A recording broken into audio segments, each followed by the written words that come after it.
మిమ్మల్ని తిరగడానికి, మిమ్మల్ని మేపడానికే ఆంధ్రప్రదేశ్ రాష్ట్రం అప్పుల పాలైపోయింది. జగన్మోహన్ రెడ్డి, చంద్రబాబు నాయుడిని మేపడానికే ఆంధ్రప్రదేశ్ రాష్ట్రం అప్పులోకెళ్ళిపోయింది.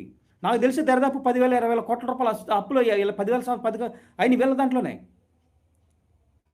లక్షల కోట్ల రూపాయలు ఇప్పుడు దరిదాపు లక్షల కోట్లు అండి. ఇప్పుడు దరిదాపు 10 లక్షల కోట్లు అప్పు అంటున్నారు.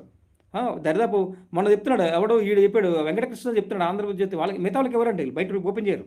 వాళ్ళ మీడియా ద్వారా వాళ్ళకి మీడియా అయితే ఆడు చెప్తున్నాడు. ఇంత అప్పు ఉంది, ఇంత అప్పుకి ఇంత 5,000 కోట్లు 5,000 కడుతున్నాం, 7,000 8,000 కోట్లు కడుతున్నాం, శాలరీలు కింద పోతున్నాయి, ఇంకా రావట్లేదు, ఇంకా పరిస్థితి ఏంటి అర్థం కావట్లేదు, శాలరీ నెలకి ఇస్తారో తెలియట్లా.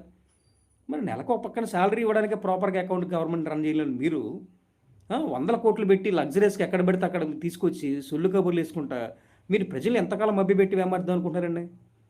మీ కాంట్రాక్ట్లు మాత్రం మీ సామాజిక వర్గాలకు ఇచ్చుకొని మీరు బాగుపడతా బీసీలకు గాలికి వదిలేసి, అంటే బీసీలు అంటే మీరు మీకు ఓటు బ్యాంకింగ్ పాయింట్ ఆఫ్ ఆలోచిస్తున్నారా? చంద్రబాబు నాయుడు కానీ జగన్మోహన్ రెడ్డి కానీ బీసీలు అంటే ఓట్లు వేసే